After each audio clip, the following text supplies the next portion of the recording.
I was really proud of how, at large, you have your crazies always, but we really do believe and stand by the fact that Trump is threatening our democracy, is violating so many of our most basic American principles. But still, you saw Biden at the White House with Trump able to acknowledge democracy has to come first, and we're not going to do what MAGA did last time and lie about the election for 4 years, try to overturn it, and all those sorts of things. Right. That's why I think it's important on my show to have on the other side, so I'm not just seeing one opinion the whole time. All right, guys, we got Luke Beasley on today. Post-election, man, how you feeling?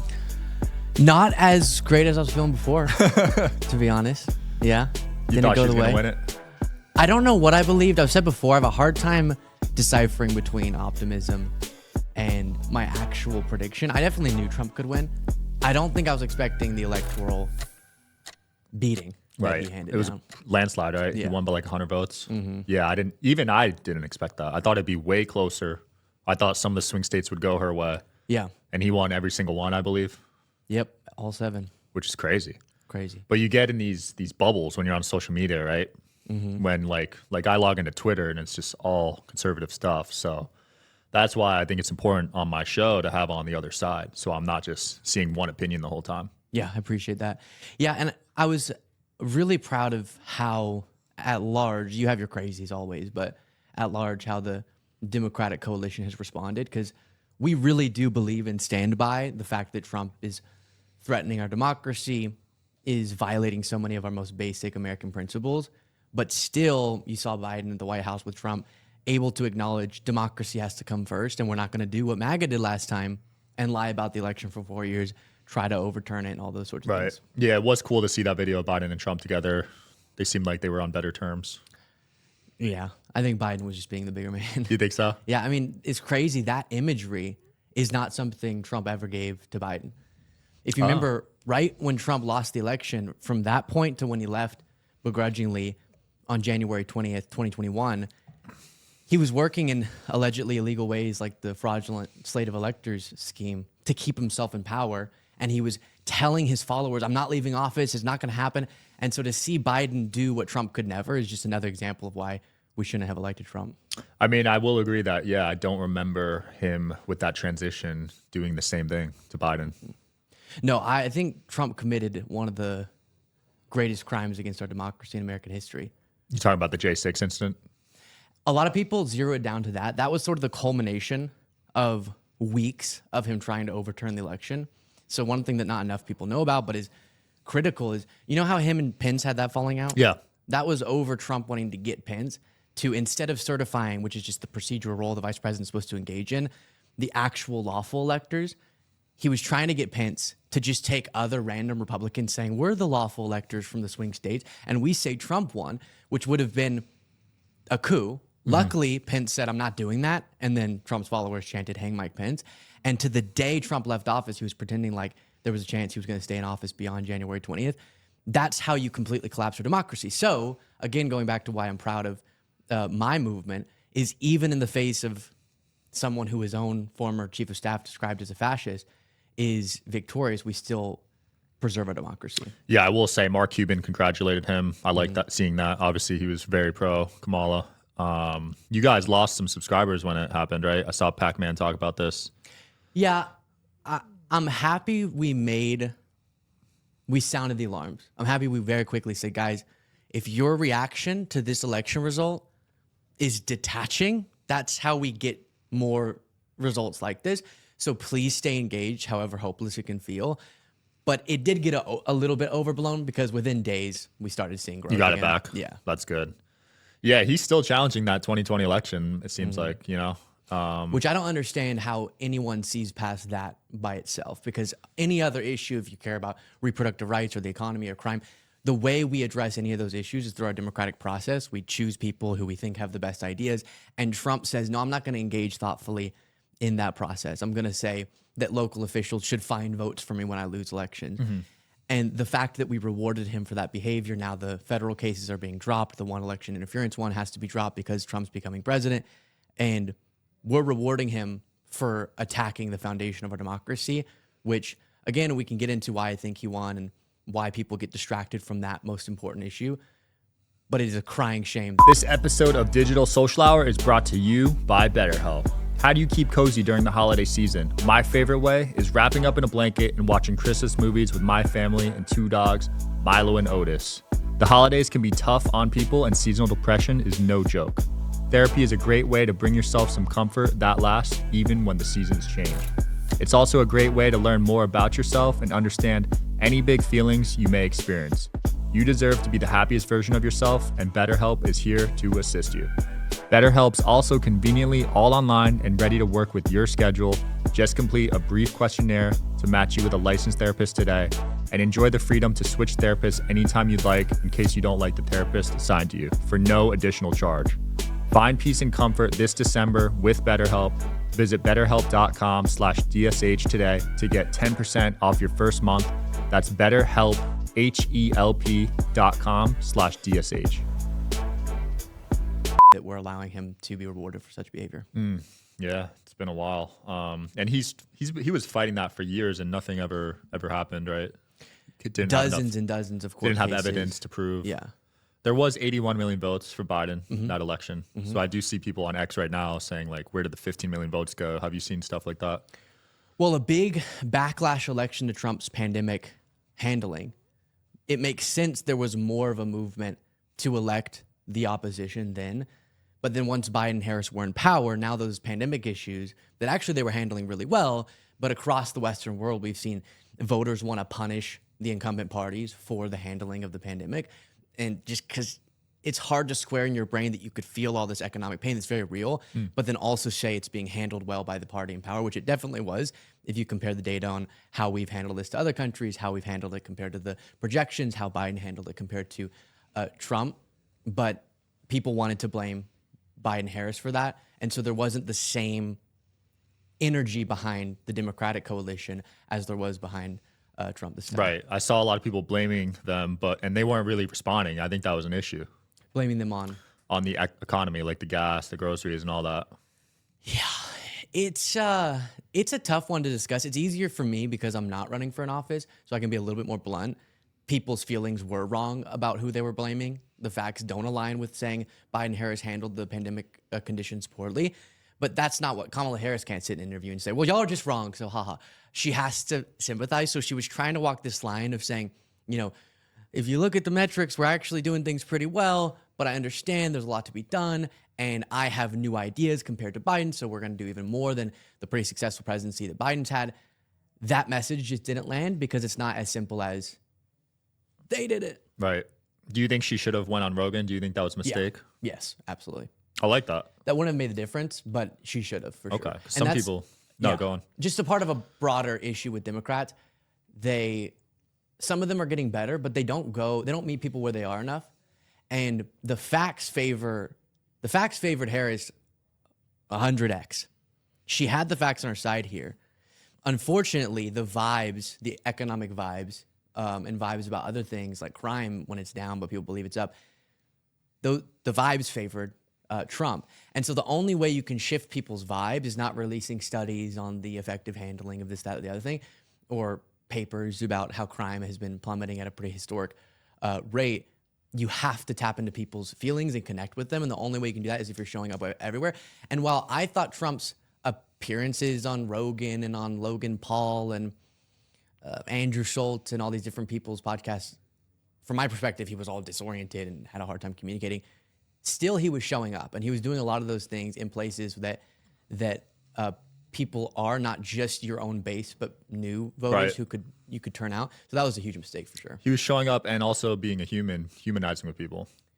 Yeah, best that he can. Like sometimes politicians give these political answers, which I understand they have to do, right? They got to put on appearance, but these days I feel like people want that authentic feel. They want to see who they actually are. Yeah, and I think sometimes we overstate how much Trump was connecting with people. I think a lot of this was whoever the Republican was going to benefit from the vibes, the anti-incumbent vibes, along with other things. But again, I have a hard time believing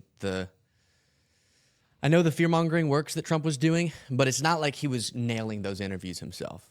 Yeah, on Rogan, he did seem a little all over the place. I'll admit that. I watched that episode. Yeah. But I really think the conservatives have taken over alternative media, like the podcast space specifically, and YouTube, a lot of YouTube.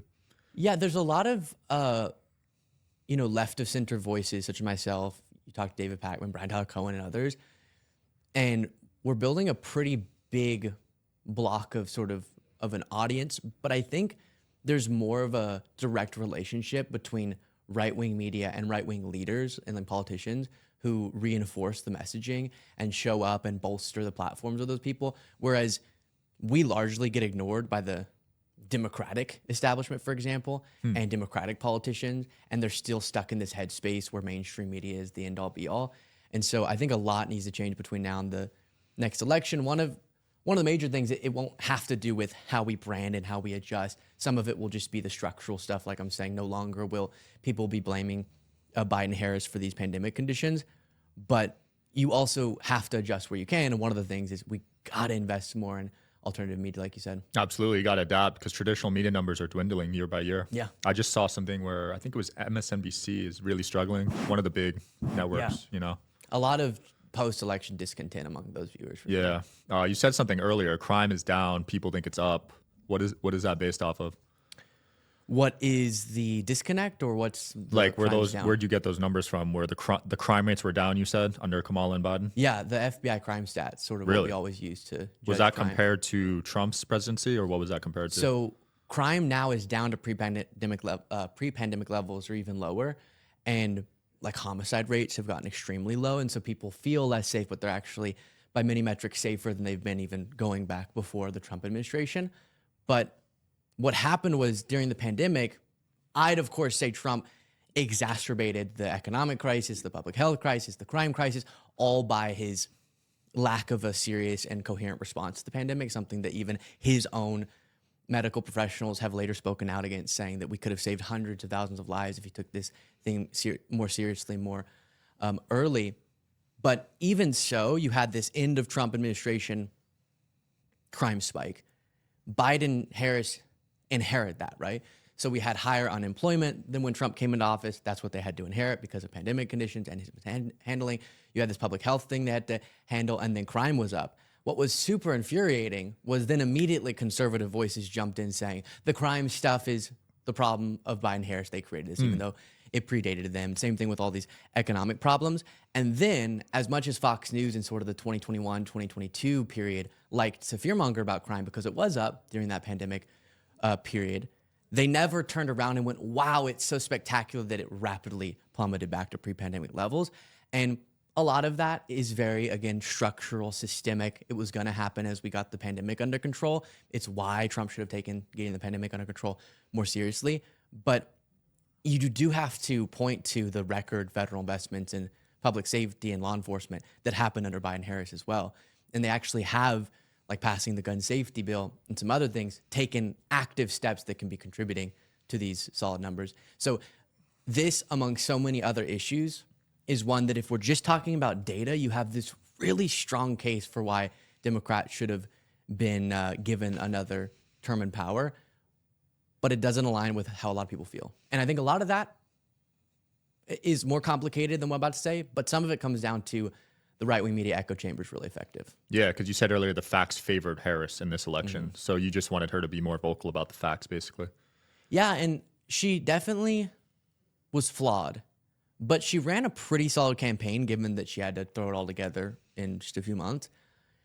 But I don't know if the best messenger could have convinced people. We could have moved the needle, and I'm sure there's some scenario where we could have won. But seeing the overwhelming results makes me feel like it has to be something a little bit more, I keep coming back to this term, but structural. Yeah. Do you think she was the right fit?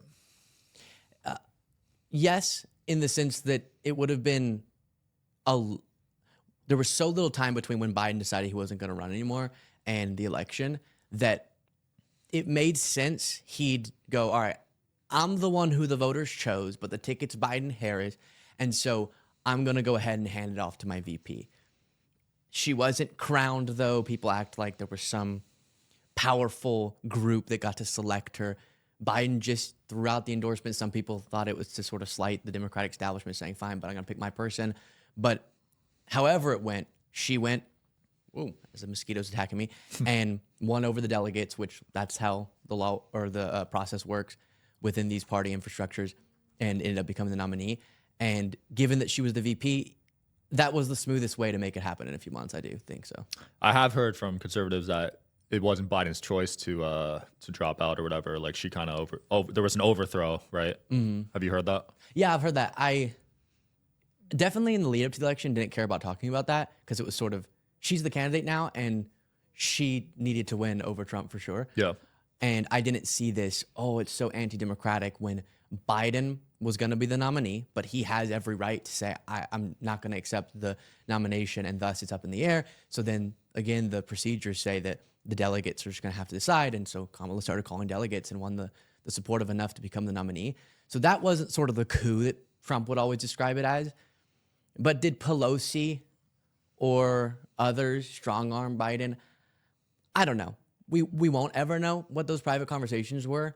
I think Biden just came to terms with how bad polling looked. There was a report that we just recently learned of that said Biden got some polling map that said he would have gotten mopped, like even worse than Harris ended up. Just an absolute historic landslide was in the works. And so I think it was less so him being strong-armed because he could have charged through regardless of what people were saying. He had the delegates' support. But he realized my whole legacy is going to be holding on to power and losing it and potentially losing our democracy for it. Now, unfortunately, Harris ended up losing too. So. How have you felt about some of Trump's recent hires? It's November 15th today, so he hasn't made all of them. You don't feel good about any of them? Oh, no. I mean, okay, good. Let's see.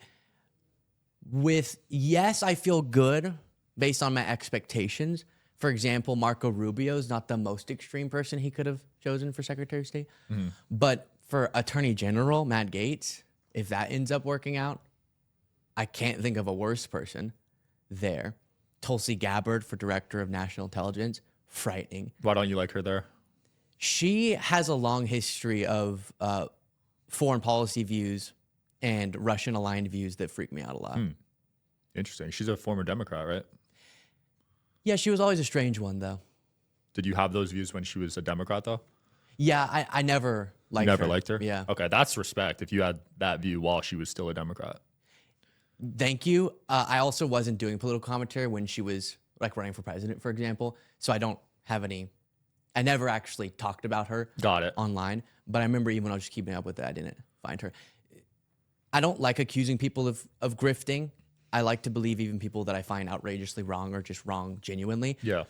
She does stink of grift, though. Yeah, my hope is just if you're a political content creator, you try to stay as objective as possible. Mm-hmm. You know what I mean? Because I think some people bring a little too many emotions involved and then it sways their bias in one way. Yeah. You know? It's in this environment, my goal, because my show is an opinion show, I'm sharing my opinion, is to make sure that facts come first. I demonstrate the facts properly and as objectively as I can, and then follow it with opinions. Got it. Because what's happening in our current political environment is people. It's less so that sort of the Trumpism effect is convincing people that Trump is right on everything, but more so convincing people that it's impossible to discern what fact is. And so a lot of people really are fine with the conclusion of, I don't know, we all sort of live in our own echo chambers. We all have our own version of the facts. Who really knows? Even though there are actual facts, we can know what is true. And sometimes things are verifiably false, often when they come out of Trump's mouth. And so making sure we don't lose sight of that, even as we all throw our opinions onto the facts, is super important. Well, it's hard to find facts these days. There's so many false information everywhere. It's like, where are you finding these, you know? Yeah, and I think I stand by with any of my criticisms of left-wing media. Doesn't take away from the fact that I think right now we're in a really wonky environment, unbalanced environment, where, for example, people will dispute this, but taking as objective of a look as I can at it, there's no equivalent of Fox News on the left. Fox News goes further in their propaganda for Republicans than an MSNBC, for example, would ever go for Democrats. A good example of that is you haven't ever seen MSNBC have to pay $787.5 million for lying about an election so brazenly that even with our really strict laws around free speech, a defamation case was so threatening to Fox News. So with that being said, I think the MAGA echo chamber is worse. But one thing I've been voicing a lot as we are a little bit distressed right now is as a left of center media environment to not then just start trying to mirror MAGA and to still value facts and try to not descend in just the same exact bubble. I'll push back on that a little bit because I think there are outlets that show Trump in a very negative manner.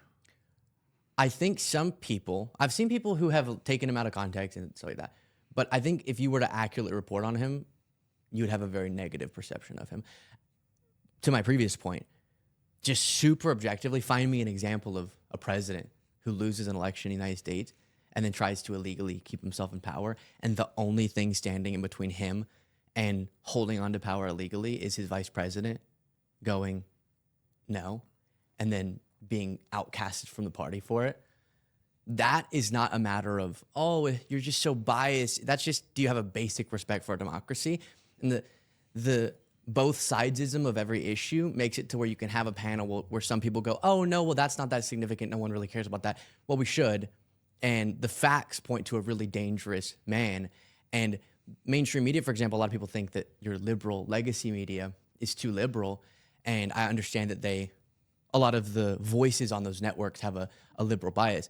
But actually, a CNN, for example, bends over backwards to prove they're not biased by creating this artificial neutrality, which isn't really what we're seeking. Objectivity is good, but neutrality is a little silly because some issues aren't neutral. Right.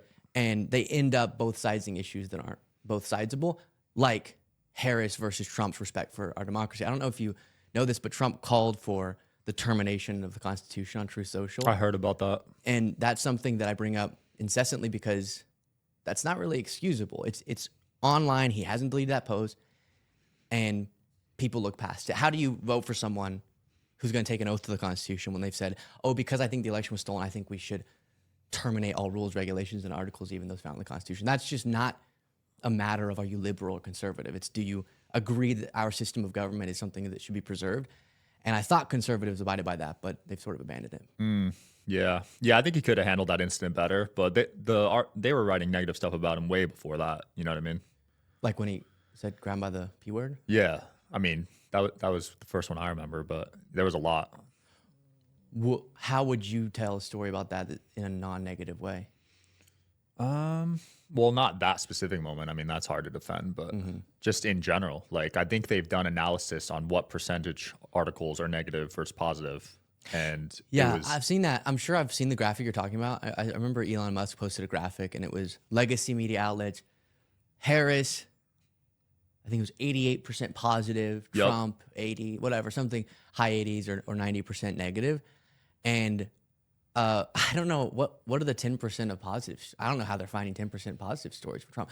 But I will say, no one ever includes in that calculus that if you go over to a much more influential network than any of the legacy media outlets, Fox News has a bigger reach than ABC or NBC or CNN, MSNBC, and no one ever does their analysis, which is 100% negative for Harris. And do you think so? positive It's for 100? Trump. Near, yeah. She did go on Fox News. I thought that was an interesting choice for her. She did. What do you think? I thought she did pretty well. I thought she did horrible, dude. Really? You thought she did pretty well in what sense? Because I've been willing to admit interviews for a lot of her vice presidency were her weak point. And she would just come off sort of unprepared or uncomfortable and then would just revert to talking points. There, she really held her ground. And I thought that a big criticism of her was what I was saying, that can she be commander-in-chief if she's not comfortable to go into the ring with difficult interviewers? And I thought she dispelled with that talking point because while, of course, there are going to be negative moments since it was a Fox News interview and they prepped it perfectly to try to get her on everything, she really had good responses to the border stuff, to the trans thing, to the economic questions. And I thought it showed her ability in off-the-script moments to handle oppositional interviews. It was brave of her. I'll say that. I thought the interviewer could have been better. I thought he was cutting her off a lot. Yeah. I didn't like that. That's just like, I don't know, common courtesy. Did you see the SNL skit? No, I actually didn't. It was really fun. They were just cutting her off the SNL skit.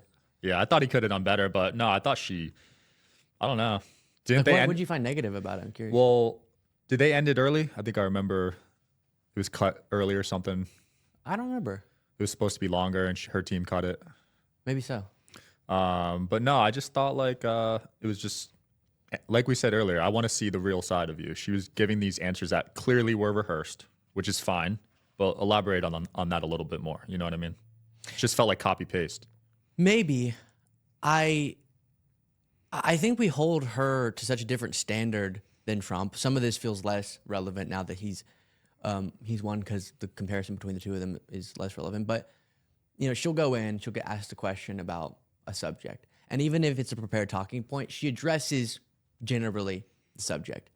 And then Trump gets asked any question, and he just starts saying they're coming from jails, they're coming from insane asylums, and repeats like 5 talking points. Whenever we are prepping for the show each day, whenever the campaign was going on, he would do all these different events. We'd be playing it out loud while we're working on other stuff. And, any question he's asked, I could throw out 3 different phrases that he's going to go to, and he would go to one of them. And often they're just him meandering and doing what he calls the weave, which is really just rambling. I think we never criticize, not we never, but folks who criticize Harris for not comprehensively enough or succinctly enough addressing certain questions never put that on Trump, when it's difficult to find an example of him just directly and concisely answering questions. Yeah, there are no examples I remember of him just clearly like talking about policies, for example.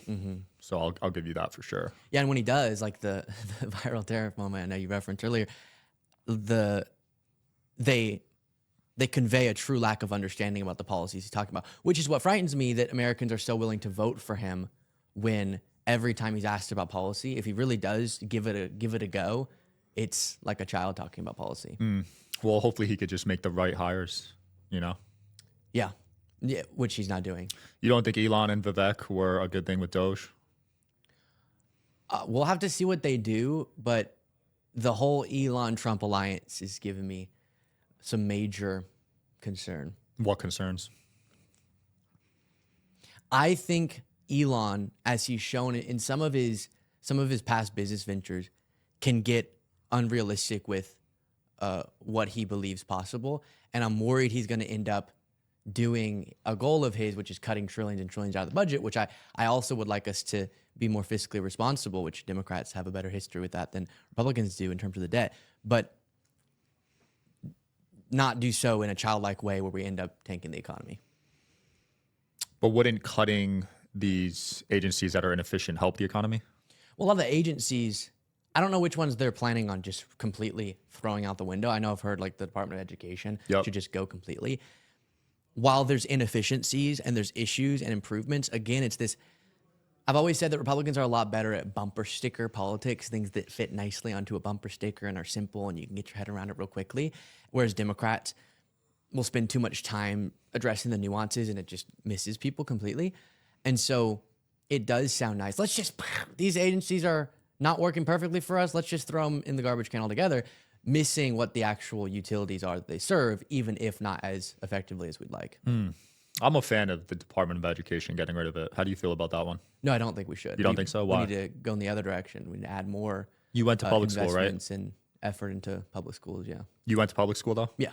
And what was your experience? You felt like it was a good experience? I went to a really good public school, so I'll be transparent about that. I don't think it's representative of most public schools, but I had a great experience. Okay. I had a pretty lackluster experience, I'd say, and I feel like most people would agree with that. Yeah, so the solution is to provide work less hard to make go it? back towards state powers for schools. That's what Trump wants. Well, then I'm worried about the red states who have such worse education often. Like when you have these poorly run red states that would rather pass things on like trans issues or something than do anything to improve education, when you completely give up any federal support or federal initiatives to improve their education, it's just going to go even more in the dumps. So you don't want states to have more power. You want the federal regulation to have more power than the states? Depends on the issue. But on education, across the board, we need to be raising the bar. And so I think a federal approach, while education is mostly left of the states, and I see the benefits to that, we definitely need to nationally raise the standard and be more educationally effective. I just feel like there's better things we could be teaching the kids that are coming up, man. Yeah, how do you mean? Just like, well, you went to a good school, so I don't know what you were learning, but A lot of the stuff I learned, I'm not using. All like, gender theory. they didn't teach that when I was in school. No, I'm kidding. But I just like, I don't know, a revamp or at least teach some stuff that makes sense, like how to pay taxes, how to run a business, stuff like that. No, I'm with you on that. I'm not asking for like crazy changes. Yeah, I thought of that too. I don't know how you would do this. That's probably more on a state by state or even locality There we go. basis. I'm saying to realistically implement some of the things you're talking about. But to be clear, abolishing the Department of Education doesn't create good state governments to do the things we're talking about. Fair. I'm saying if realistically I wanted to try out some of the changes, yeah, probably I'd have a better chance lobbying my local school district or whatever. But I've really been baffled, even the school that I went to, on the time we'll spend on certain things and super high mathematics. And I didn't know a lot of the basics of finances and stuff out of high school. No, I didn't learn how to pay taxes. Yeah. My first tax bill, I was like, what is this? Totally. Like, you know what I mean? And then I knew how to do pre-calc. When am I going to use pre-calc? Yeah. Again, I don't know how that connects to gutting educational funding and stuff. But Well, the Department of Education, don't they provide the academic agenda for these teachers to teach? I guess sort of, but I think the types of changes you're talking about would come of more heightened interest in improving, federal level or not. Again, the federal government moves a little slow on these things. And my worry is sometimes I'll hear these interesting prescriptions to social or economic issues or whatever it might be, and the solution is to make it even less possible to achieve those, like let's just completely privatize education. Fair enough. Where are you on the reproductive rights movement? Where do you stand on that? Very pro reproductive rights. You're pro. Mm-hmm. And Trump wants to give that power to the state, that decision, right? Yeah, that's his position now. He's flipped around on it, but he's been super destructive with the justice he got in the Supreme Court. I did think that, I don't know what role it played, but I thought it was going to lead Harris to victory, not because that's the top issue for everyone, but because there really was this midterm phenomenon right after the overturning of Roe v. Wade where people were, really upset with that. And they correctly blamed the Republican Party for it. Since then, again, the memory can get abstracted pretty quickly for a lot of people. And all of a sudden, I've talked to people who blame Biden for it because he was president when it happened, or they, very confused. I heard one lady who said she voted for Trump because Trump says he's not going to sign a national abortion ban, and that's good because she believes in reproductive rights. I think people get a little disoriented on these things, but yeah, I think Trump should have been electorally punished. The Republican Party needs to be, because this has been a decades-long project to overturn Roe v. Wade. And then we need to do more work within the Democratic Party to make sure when we have unified control of the House, Senate, and White House again, we actually enshrine reproductive rights in the federal law, because that's a justifiable bit of outrage from people who are pro-reproductive rights, but not that motivated to support Democrats because they feel like they already failed them not protecting that before. Kamala, how do you think she handled the border stuff? That was a huge issue this election, right? The immigrants. Yeah, Kamala. We're going to get it Pac-Man right. corrected me on this already. We're past the election, still can't get it. But yeah, I think she handled it the best that she could, meaning politically. Obviously, on the policy, they should have started more actively and publicly and aggressively implementing or trying to policy on the issue. They did, I'll admit, they did slow walk. Now, right when Biden came into office, he proposed an immigration reform package, and Republicans were like, nah. So I do put a lot of blame on Republicans. And then it became even more clear when they shot down that border security bill that was just everything they'd want. It was crafted by a Republican senator. It became clear, oh, this is just an issue you like to fearmonger about. It's not really that you want to solve it. And federal legislation like that border security bill that Harris supported would have made a more systemic effort to address this longstanding issue, as opposed to just what an executive can do. So it definitely is something Republicans shouldn't be getting all this political advantage from because of their record on it, and they never want to engage with the Biden administration. But I understand why people were upset by it, and the issues that are present, again, just to add a few caveats, shouldn't justify the insane dehumanization or the poisoning of the blood rhetoric from Trump and this crazy stuff. Separate from that, though, I do think Harris immediately took a better approach than Biden, which was not shying away from that issue and going after Republicans for it. And Trump gave her the perfect way to do it, which is the border security bill and him calling out Republicans saying, don't pass anything on the border because I want to run on it. So that was true because I heard that. So he was calling people and telling them not to pass any bills. Yeah, and the defense, if some people in your audience might be thinking, no, Sean, point out that it was a bad bill. A lot of people are misinformed on what the bill was. Like, for example, when certain border crossing thresholds are hit, then an emergency power is given to the president where they can restrict the asylum process like no president has had the power to do. So then Trump took that and said, oh, they're allowing in completely freely that number of people, which wasn't what it said. A lot of people believe that's why it was a bad bill, or numerous other completely distorted things about it. It actually was a very conservative bill, too conservative for a lot of Democrats.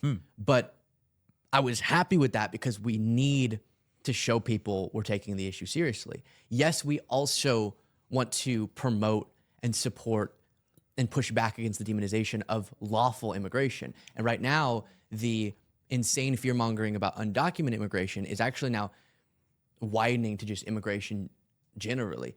And, some Republicans talking about taking away birthright citizenship.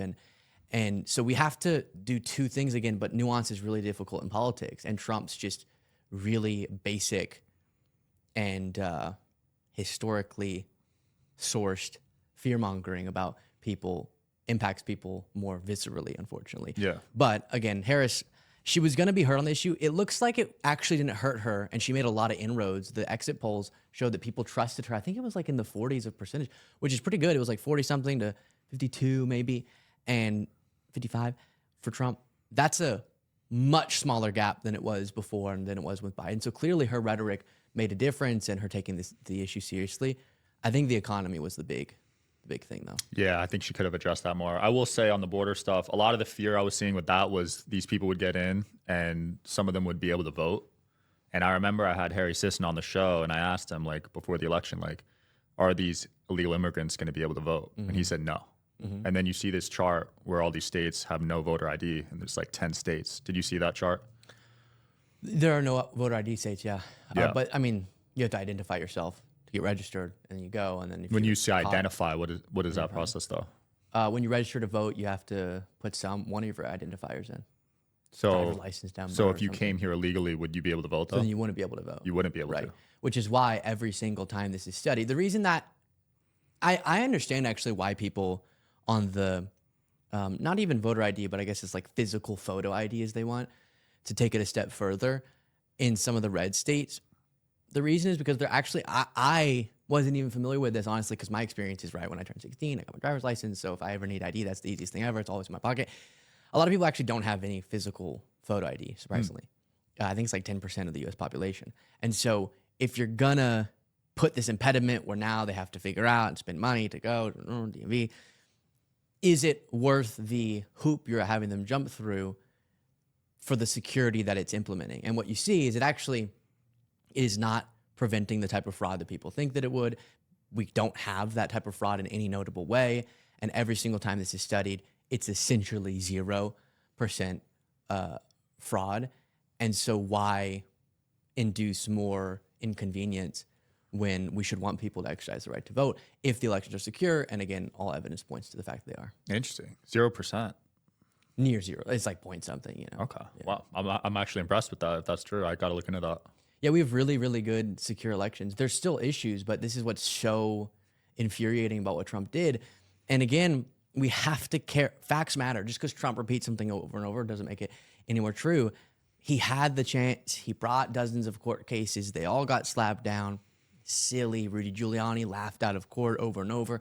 Then you had all these recounts, audits. You had a forensic audit back in 2020 by the right-wing group. It was like, it's called something, can't remember the name, but a right-wing group that got access to the Maricopa County count, and they also determined the Biden win was legitimate. Every single time you have Trump's own investigators, Ken Block was a guy who Trump's campaign was paying to try to find fraud. He's been speaking out saying, no, he's lying, not widespread voter fraud. And so at some point, you just have to acknowledge that he's been lying. And that is such a destructive lie, because y'all will never know how it feels to be on this side where we have a more significant dedication to our democracy. So we're not going to do that. Yeah. Even though it is kind of mind-boggling, just as an example, Elon Musk bought Twitter. Something I've been saying on the show is, imagine if George Soros, you know how the right's really concerned with George Soros, sometimes on things George Soros has nothing to do with, but if George Soros purchased Twitter and the reports were coming out that Soros was helping to censor stories that were bad for Harris, and then Soros started spending $1 million a day in a way that some election experts think was illegal to get people on this petition so that the Trump campaign could, or the America PAC could target them for voter outreach stuff. And if Soros were doing that and he had a platform leveraging it for Harris, that would be the biggest right-wing justification to say, see, it's stolen. But then Elon Musk does it. No one cares. There was a recent video of Elon Musk raising his hand when someone said, we need a Soros of the right. So they have sort of these conspiracies that then justify their own bad acts that we were never engaging in. And even with all of the things about this election that were mind-boggling and a landslide when Trump's a historically unpopular figure and all of it, we still respect enough because there's no evidence of outcome determinative fraud to say it's absolutely legitimate. And Biden has the character to bring Trump to the White House, and Harris concedes clearly, unequivocally, and Republicans just sort of go, all right, cool, yay, we're going to benefit from their dedication to our democracy. Yeah. We're going to accept the smooth transition of power, but we're not going to rethink at all our attacks on democracy over the last few years. Yeah, Elon bought Twitter, and yeah, he was conservative the past few years. But I would say previous social media platforms have always been under Democratic leadership, and Google is one of the biggest donors to the Democrats. So, well, I'm not saying people have the ability to donate to candidates that they support if they're rich, but I'm saying you've never had someone purchase a platform and then overtly say, I'm wanting to get this person elected. Oh, okay. And here's what I'm going to do. I'm using my platform and the enhanced reach I have because I own this platform to do anything I can to help get Trump elected. And Elon Musk just absurdly acting like if Harris wins, there's not going to be any more elections. Yeah, he did strongly advocate for Trump. I'll agree with that. Yeah, I haven't seen I haven't seen Mark Zuckerberg, I guess, strongly backing it. But again, I'm not saying that's proof of anything illegitimate about the election. Unless the Pennsylvania $1 million a day thing was breaking voter laws, then he can be held accountable. But I'm not saying this was proof that anything was wrong about Trump winning other than me not wanting it to happen. My point is that they use much weaker arguments than the one I just made to justify the lies about Democratic wins. And the other thing is a big thing that I've been hearing from Republicans is you have to now admit we must be right about some stuff. Oh, look at the 70+ million people who voted for Trump. See, the left, now it's time for you to admit you're wrong about these things. But whenever we get 81 million votes, it's, that's impossible, it's stolen, and they don't do any introspection. Yeah. So again, there's all these double standards that are infuriating. I always want to engage in introspection. I always want to try to figure out where I can be, sympathetic and figure out where people are coming from. But my fuse is getting shorter. I feel that. Do you personally use X? I know Don Lemon just announced he's leaving. Do you still use it? Yeah, I do. I'll keep using it. Okay. I do like that they don't censor you on X. They censor some people, but yeah. Oh, they do? Yeah. The story about now I'm blanking on the particular one, but there was one that I think it was a Rolling Stone article broke about the Musk campaign coordinating with Trump to censor a particular story that was disadvantageous. But all platforms are going to have, their terms of service, and they have the right to enforce them. They're companies. You're signing up to use their platform, so they can do that. And then we can take issue with what their policies are and how they're enforcing them. Fine. I don't love when people equate that with governmental censorship, which is the real free speech thing. But I understand the magnitude of these platforms now. And so in the court of public opinion, we need to hold people accountable for unjust terms of service or whatever. But yeah, I know conservatives like X more now. You saw Trump get banned almost everywhere on social media. Remember that? I do. Facebook, Instagram, I think YouTube even, and Twitter at the time, right? Mm-hmm. Twitter at the time. So yeah, that was a tough one. What do you think of that whole, incident? I understand, again, these private platforms going, wait, did we just give a platform to someone who incited an insurrection? Is it our responsibility to not allow that? But I also get how tenuous that can get and how you got to be really mindful of when you're taking especially someone that relevant and notable off of a platform. But Trump did violate their terms of service over and over and over again. So I've had a few videos get deleted. Has that happened to you before on YouTube or anywhere? yeah. And again, sometimes I wonder what it's like to do what I see a lot of other, especially MAGA influencers do, framing it as an attack against them. You know, oh, the deep state, social media is trying. I to actually keep me did down. get a deep state video taken down, Yeah. ironically enough. Yeah.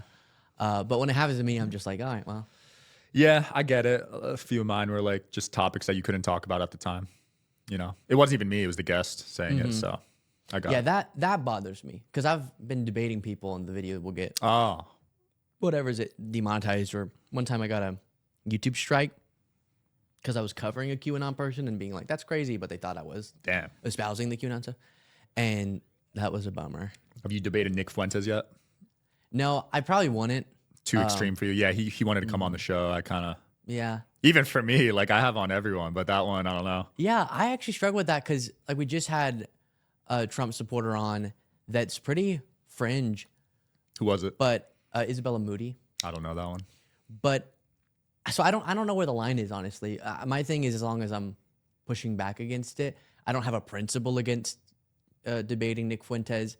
Just sometimes I think you have to be mindful of, are they benefiting way more from the exchange than your audience is, or than people out hearing the debate are? Is it valuable to argue basic tenets of like, is racism bad or something, whatever Nick Fuentes would want to debate? Is that a valuable discussion? I don't know. Yeah, it's tough. We'll leave those discussions on X. Yeah. Would you ever do those Jubilee 1-on-25s? Have you seen those? Yeah. Those are I'd love cool. to. Yeah, that'd be cool. I watched Destiny, Charlie Kirk. What do you think of Charlie Kirk, actually? I think he's terrible You don't like him? Why? because he's really dishonest, and I think he misleads people professionally. Dishonest in what sense, though? Like, I keep going back to the election thing because it's one of the most black and white issues. He's perfectly fine convincing people of whatever Trump wants him to. And I think anyone who jumped on board that should be, like, we shouldn't forget that because of how consequential it is. And again, maybe this feels less relevant to someone who was on like the beneficial end of that, since we're never going to do it back to you and like have our democracy collapse. But it's really, really destructive. And you've seen in, history, it is a part of the authoritarian project to convince people that elections aren't fair unless your side wins. So it's really dangerous stuff. Really? So that's happened in history? I haven't looked into that. That's interesting. Yeah. Yeah, and I don't understand. I honestly, like, for example, Trump also said the government should come down hard on MSNBC in a Truth Social post and called, media outlets criminals, and now he's suing CBS. Yep. And there's a few of these phrases: the termination of the Constitution one, the government should come down hard, the act of trying to assemble illegal electors, that I don't see how people just go, okay, cool. If he had gotten his way, would have gotten a second term, even though he lost. That's not democracy. That would have been just our democracy collapsing. But because it didn't happen barely, because a few people who won't be there this time said we won't do it, I'm going to pretend like that never happened. Are you going to go to the inauguration? I know you've been to some Trump rallies. I guess, we'll be in D.C. still. So It'd be good why not? content for we'll you, be right? close. Yeah, talk to people, debate people. You were at the rally he got shot at, right? Yeah. That's crazy. So Yeah. you heard everything? Mm-hmm. Wow. It was wild. Yeah, really scary. That is nuts. What are the chances of that? Do you go to a bunch of rallies normally? We've stopped recently just because everything else was Well, going it so ended, crazy. yeah. Or I even mean like the final lead up to the election, it was just more, I enjoyed more just covering the rally from afar on the channel, and that was getting a lot of interest and stuff, so that was fine. But for a long time, we went to so many that statistically it makes sense that I was there. How are you going to pivot your content now that the election's over, I guess? It's probably not going to change a ton. I was thinking we had prepared more for Vice President Harris winning. And what I was really excited for was doing a show that wasn't so oppositional, and getting to dive more into the nuances of, all right, which Democrat, like whenever Biden, his first 2 years, had the House and Senate, a lot of the discussion right when I started my show was about what are like Manchin and Sinema doing to block the really good items in his agenda that I was excited about. And those discussions, they're not going to generate the same views, but I was totally ready for that. But now that Trump has won, while I hope he's not bad, we already have early signs that he's going to be about how I warned people he would be.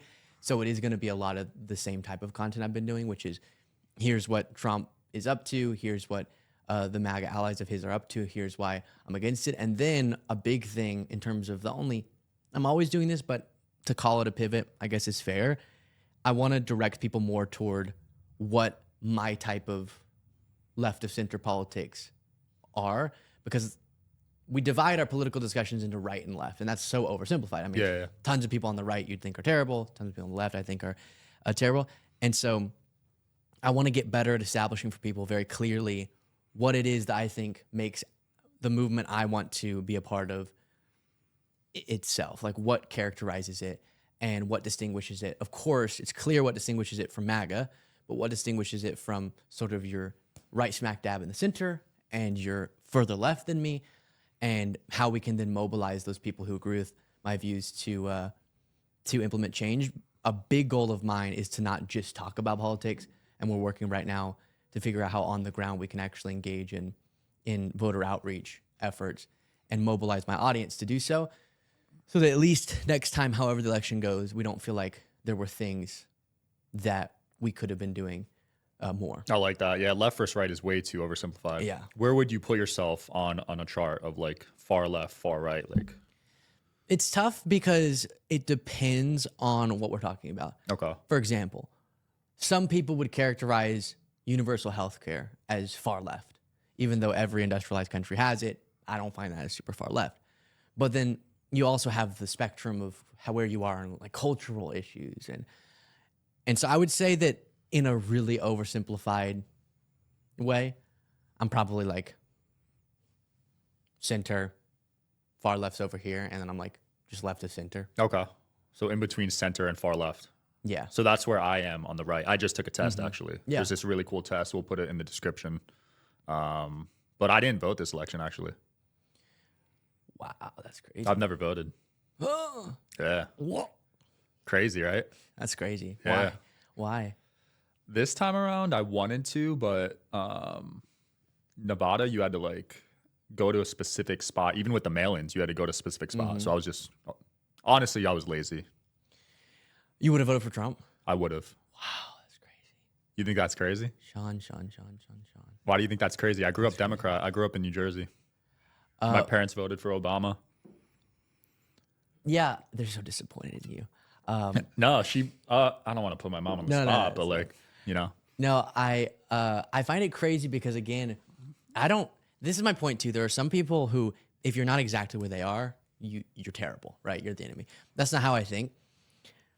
There are a lot of people, you sort of saw sort of the Liz Cheney, Vice President Harris alliance that demonstrated politics is about disagreeing on policy. That's fine. It's totally fine.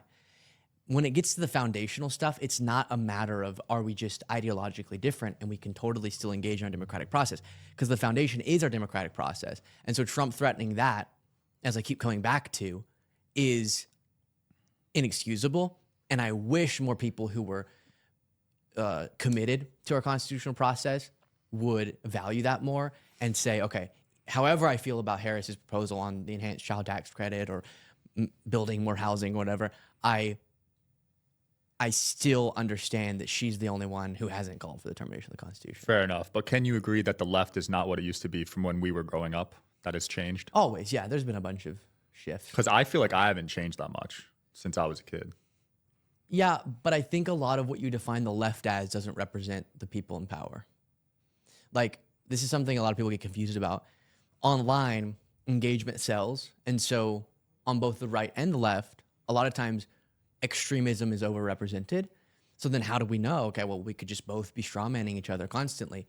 Well, I say look to people who actually have their hands on power, because then you see who's relevant with our political discourse and who represents enough people that they were able to be voted into power. And so what you see when you do that comparison is Biden, for example, governed in some ways pretty progressively, but I would say in a way that a lot of people find common sense if they dove into the policy of it. I don't think most people have an issue with his infrastructure bill. If you combine his infrastructure bill and his Inflation Reduction Act, it's adding zero net to the deficit.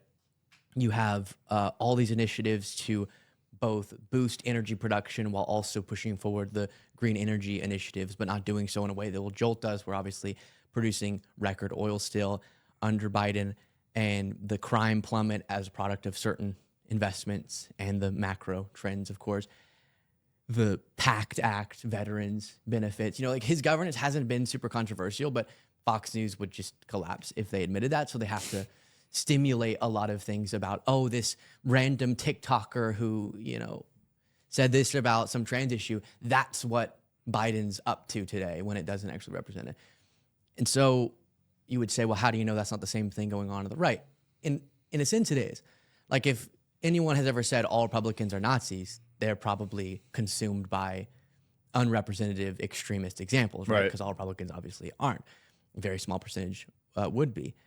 But the person in the highest position of power is the extremist that I'm talking about. Or Marjorie Taylor Greene is the extremist that I'm talking about.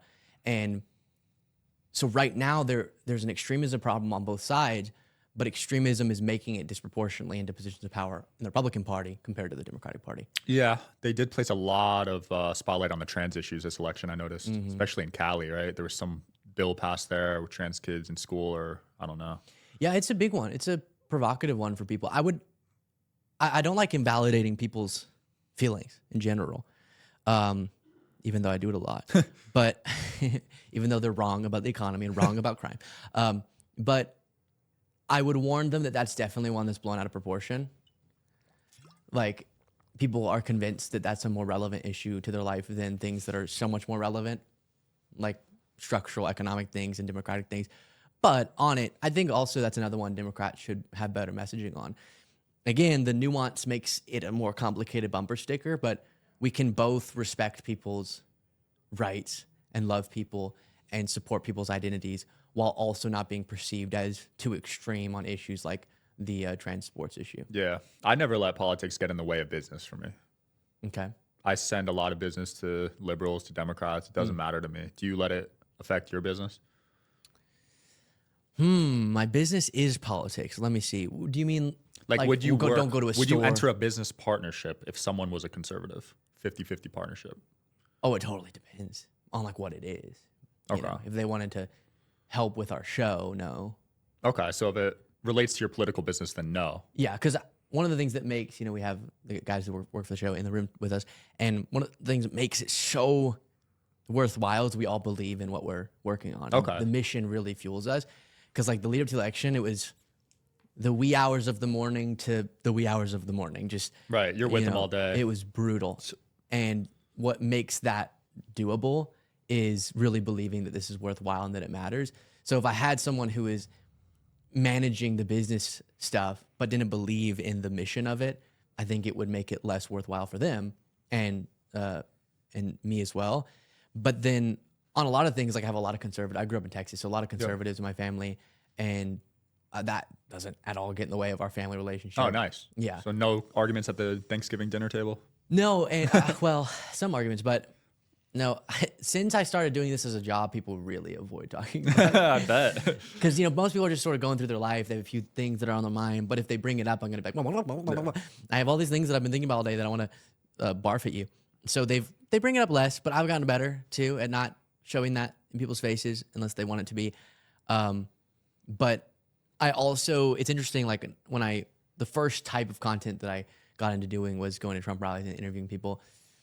And then even with the interviews I've done with Trump supporters, like in studios and stuff, I really find a lot of their views just reprehensible. But I also see that it's not a product of them, being evil or something. So it's interesting. I wish people could see, and we've shown this sometimes, but how we'll be debating. And it's not that there's like a genuine to non-genuine switch going on with the cameras, but it's just once you're no longer talking about politics, then I'm walking to them, out of the studio, and it's just super. And you're friendly, just right? like a really pleasant person, how you and I would be. And I hope more people can do that, but I see why on certain issues it feels like a line that can't be crossed. I see that. No, Ben Shapiro has the same view. I saw him on George Shanko's podcast, and he was saying how within his media company, they have to share a certain view. That's why he axed Candace Owens. Yeah. So I could see that. Yeah, and it really does. Because otherwise, the daily work can just, I don't want it to feel like just a 9 to 5, you know? It feeling like a mission and a passion makes it all, the 9 to 5 feeling is gone. Yeah, I can totally understand that. Well, Luke, it's been cool, man. I can't wait to do a part 2 with you one day. Where can people find you? Luke Beasley on YouTube. Perfect. And we'll link it below. Explicit podcast listeners, not explicit, but specifically just podcast listeners, we also have all that as a podcast. Boom. I'm going to arrange some debates for you, too. Yeah. I'll get Sneeko if you want. That'd be awesome. Let's do it. I'd love to. All right, guys, check his stuff out Thanks, below. Sean. Peace.